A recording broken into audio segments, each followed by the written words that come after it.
자, 여기는 양 양평 현장입니다. 일단은 내일 판넬이 입고될 예정입니다. 뭐 18톤 차 한 차, 5톤 차 두 차가 예정되어 있고요. 이제 이렇게 골목골목 좁고 그리고 이제 흙바닥이고 하다 보니까 지게차로 내리기 어려울 것 같아서 이제 크레인으로 앞에다 떠놓을 예정입니다.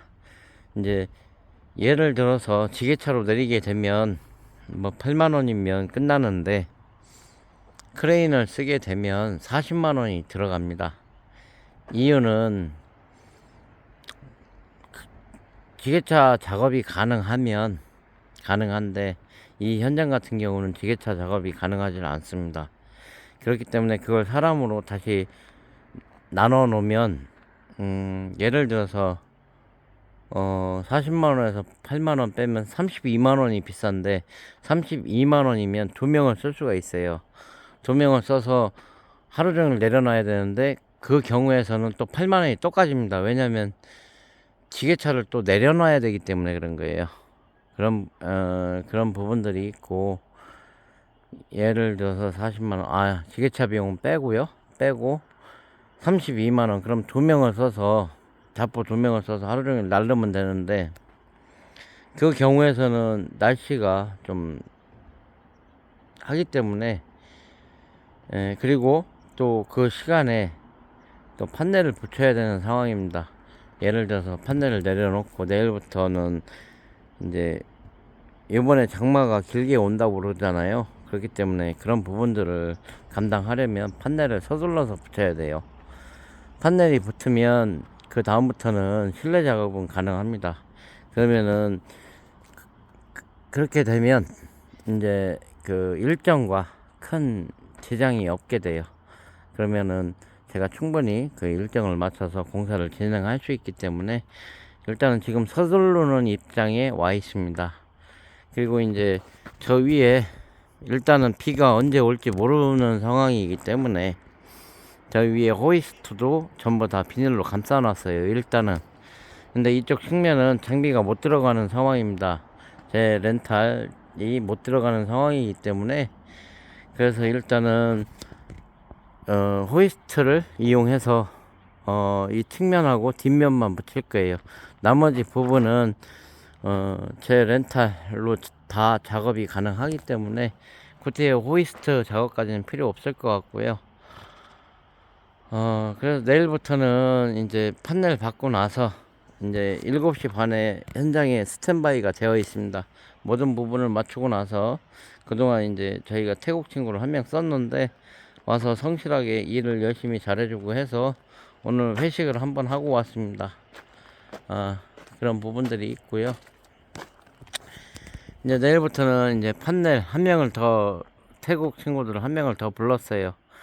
예를 들어서 건축주분이 남자분이거나 예를 들어서 이렇게 힘든 일도 같이 해주면 한 명 쓰고 그 건축주분하고 같이 섞여서 할 수도 있습니다. 근데 이제 여기 건축주분 같은 경우는 이제 여성분이 직영공사를 하다 보니 제가 무거운 거는 시킬 수가 없어요.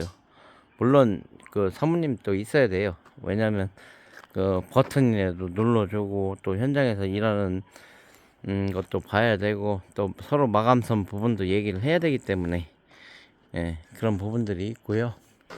대신에 이제 만약에 남자 건축주 분이었으면 두 가지 일을 동시에 할 수 있는 부분들이 있으니까 이제 그나마 조금 더 절감이 될 수 있는 소지도 있습니다. 그런 건 어쩔 수 없어요. 저도 뭐 제가 신은 아니니까 현장 상황에 따라서 조금씩 바뀐다는 거, 바뀔 수밖에 없다는 거는 현실입니다.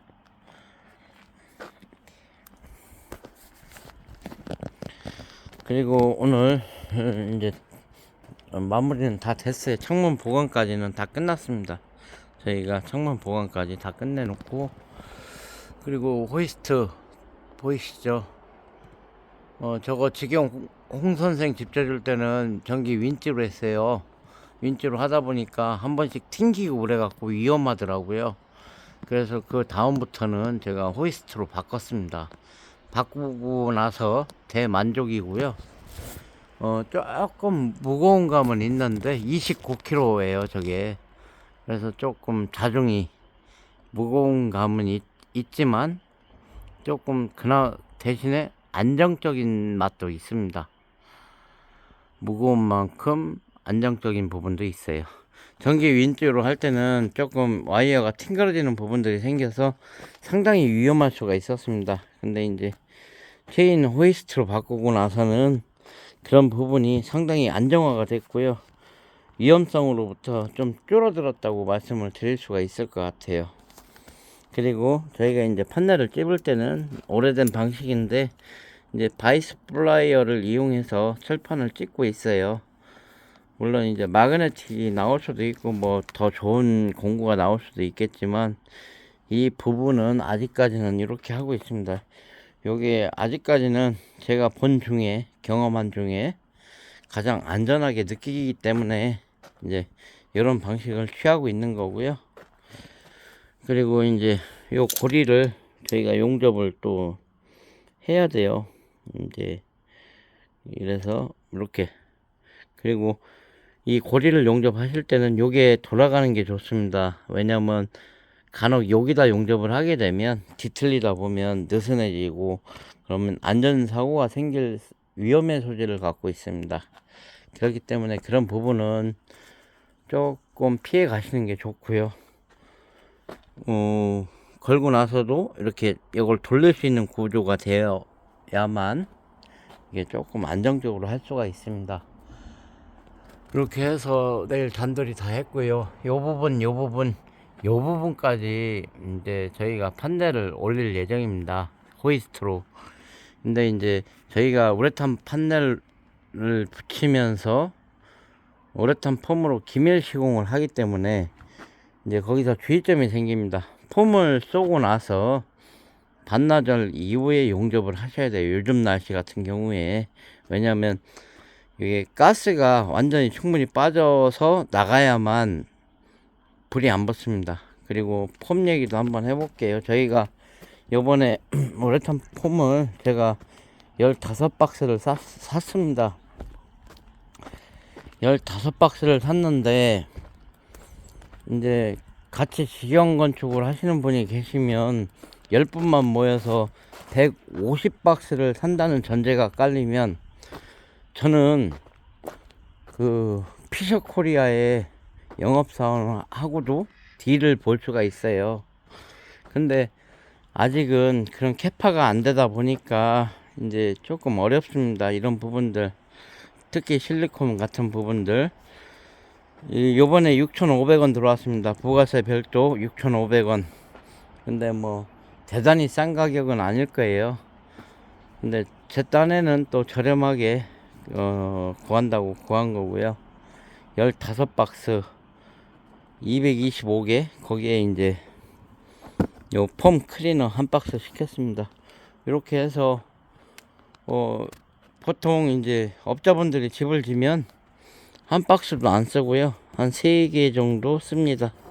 요걸로 집이 끝나요. 근데 이제 저 같은 경우는 판넬을 붙이면서 폼을 다 쏘고 각치는 부분에 다 폼을 충전하고 실내에도 저는 우레탄 폼을 쏘면서 판넬을 붙여 드립니다. 그렇기 때문에 거의 다 들어갑니다. 그리고 조금 한 박스 정도는 부족할 수도 있어요. 왜냐면 요 평수가 한 40평 정도 됩니다. 그렇기 때문에 그런 부분들이 좀 아쉽더라고요. 그리고 제가 어제 그 아는 거래처하고도 통화를 한번 해봤는데 핸드폰 어플로 이렇게 철물 같은 경우 우레탄 폼이라든지 육각 스크류 볼트, 십자 피스 같은 경우 인터넷, 그러니까 인터넷 가격 정도로 해서 핸드폰 어플이 있으면, 그리고 핸드폰 어플에 사진이 있으면 구매할 때 더 쉽지 않겠나라는 생각을 제가 피력했어요. 왜냐면 철물점마다 피스 받는 게 받는 게 다 틀립니다.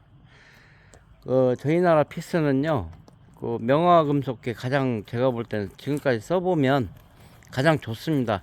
근데 지방에 내려가면 명화금속 거를 잘 안 갖다 놔요. 이유가 마진율이 적기 때문입니다. 보통 사람들은 그런 거를 신경 안 쓰고 그냥 사서 쓰는 거예요. 근데 피스도 쓰다 보면 품질의 차이가 분명히 있습니다. 심지어 어떤 경우는 끊어지는 경우도 있어요. 끊어지는 경우도. 거의 판넬주택의 육각 스크류볼트는 구조체 역할을 한다고 해도 무방합니다. 왜냐하면 판넬을 다 잡고 있기 때문에. 근데 거기에 품질이 불량이 들어간다, 이게 상당히 어려운 얘기죠. 근데 이제 지방 같은 경우는 참 그런 부분들이 구하기가 힘든 부분들이 있어요. 물론 대도시, 예를 들어서 아산, 천안, 대전, 광주, 전주 이런 데서는 다 구할 수가 있습니다. 근데 면 단위, 하물며 군 단위로 들어가면 그런 거 구하기가 힘들어요. 저도 사람이라는 생각을 많이 합니다.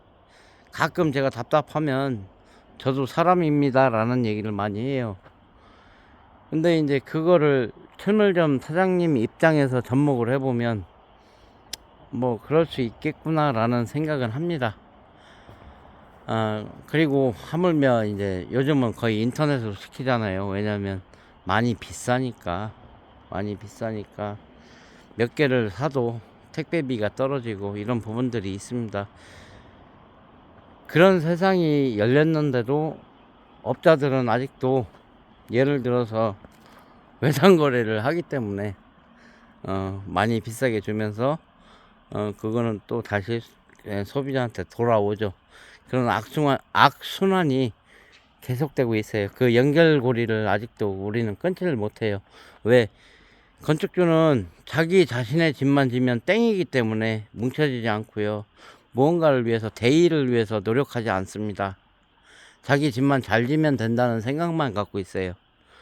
그게 제가 볼 땐 가장 큰 잘못된 점인 것 같아요.